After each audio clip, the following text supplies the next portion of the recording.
You know, throughout this entire year, I've wanted to have a good DC film, and so far I have not been amused. I have not seen Suicide Squad as of this video, and I will go see it sometime in the next week to review. But, in the mail, I did get the Batman Killing Joke, Batman the Killing Joke on Blu-ray, DVD, and I pre-ordered it because of the voice cast. I pre-ordered it because I thought it was going to be good. And what did I think of The Killing Joke? Well, let's find out. But first, a little bit of backstory. Batman the Killing Joke was released back in the 1980s by a little-known writer called Alan Moore. I think you might have heard of him from such books as Watchmen, which was later adapted into a subpar movie, and then V for Vendetta, who was also adapted into a subpar movie. And it's kind of weird seeing how Alan Moore's work, how iconic his books are, have always gotten some either subpar to terrible adaptations. It's kind of weird. It's like they don't even know how to handle Alan Moore's work. And I truly felt that this time around with DC Animation, I thought for a brief second that I thought that this would be a great adaptation for a movie. And once I watched the 77 minutes that this movie is, I could tell you, again, I was disappointed. Now, let's get the elephant out of the room.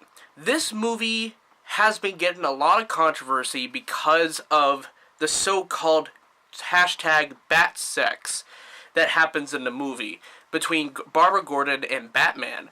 And it's weird. The first 30 minutes of this film is such... It feels almost like a disjointed sort of movie. It could be taken as a separate story to like a compilation of stories for this one movie. However, because they wanted to make it a full running time, they had to expand on certain characters. And I understand what they were trying to do with Barbara Gordon to make people feel more sympathetic towards the character, for a character that's been proven throughout history to be one of the most boring Batwomen of all time. But honestly, I don't think it works in this movie. To be honest, most of the troubles that go on in the Killing Joke part always happen to Commissioner Gordon. Sure, Barbara Gordon got shot in the spine, but it's truly Commissioner Gordon that was having the bad day. So wouldn't it have made much more sense to have some backstory for Commissioner Gordon, or at least have some interactions between Barbara and Commissioner Gordon beforehand to make it a better movie? That would make much more sense, because most of the emotion that we have is towards Commissioner Gordon and his one bad day. That's what was going on for Joker's plan. However, it feels like a mixed bag of things.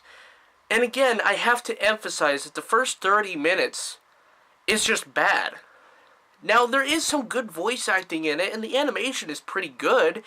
It's just the writing and the story of the first 30 minutes feels like a fan fiction that was designed to have some male fanfic writer to have sex with Batgirl.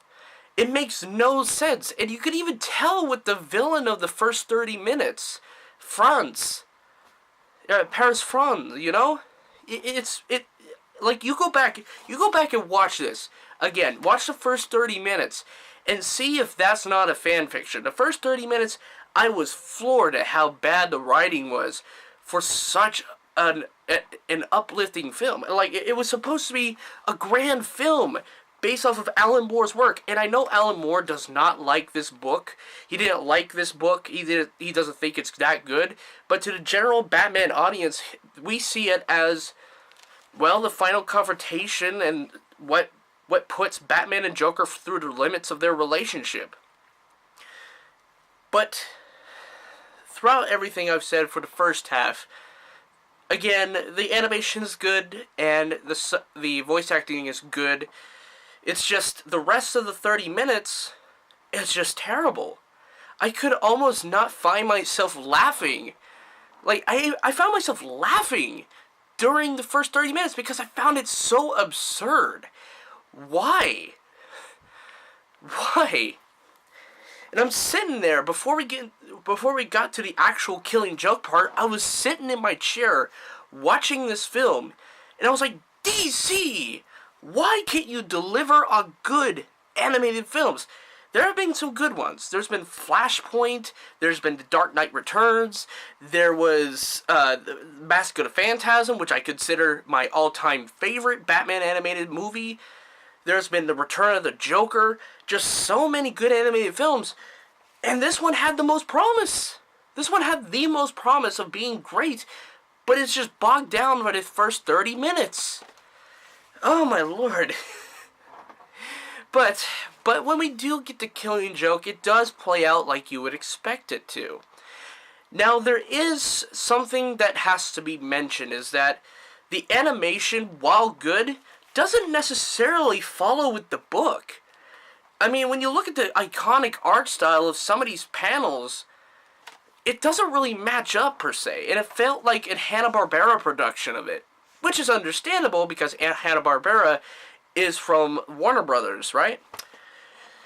But the rest of the 47 minutes of the film is pretty good. And I think the standout here is Mark Hamill again as Joker. Now, while he doesn't really get played up that much in the film, I felt, he does deliver some really great lines. But the performance in this isn't as memorable as the Arkham games, the cartoon, or even Mask of the Phantasm. It's just a shame that we have such a great voice talent like Kevin Conroy and Mark Hamill and Tara Strong that it felt like it wasn't truly spectacular. And that's the kind of problem with this film, is that I was going in expecting something great, and I get something that's, well, I like it, but it's not great. It's not bad. It's just meh. And that's so disappointing because I really do, again, like the voice I liked the voice cast. I liked the animation. And it should have been a great film, but in the end, it left me disappointed. And I wish it would be better. And I wish DC would step up their game to make something better. And, by the way, why do we adapt The Killing Joke? I mean, to be honest, The Killing Joke, while it is a pretty solid book, isn't really that memorable. Because in the end, we all have our different interpretations of the Joker, and whether or not the interpretation of the Joker in this is up to par with your interpretation, why do we adapt this book? Why? Out of so many other different Batman stories like Hush, The Long Halloween, Noelle, why do we adapt this book? And I know Alan Moore is such a terrific and fantastic writer, and the art style in it is pretty solid. Why do we do it? Why did we choose this one over Hush, which is by far a better story than this one? Well, I guess the main reason is that Warner Brothers just doesn't give a shit about the rest of the Rogues Gallery. It just goes, hey, you know Joker? You know that one thing that everyone really loved in The Dark Knight and in the original Batman movie? Yeah, we're just going to keep focusing on Joker. And that's the problem with WB as of late. A lot of the DC films have always been towards the Joker. It's always been the main marketing point for most things. And even now with Suicide Squad, and some of the reports coming in that he wasn't barely in the film, they only put him in for marketing points. I guess Joker has become too big that Warner Brothers just can't seem to trust a villain called Hush, or a full asylum full of criminals from his past, or even the Three Ghosts of fucking Christmas. I'm just sorry. I liked The Killing Joke, but I don't think it was that good.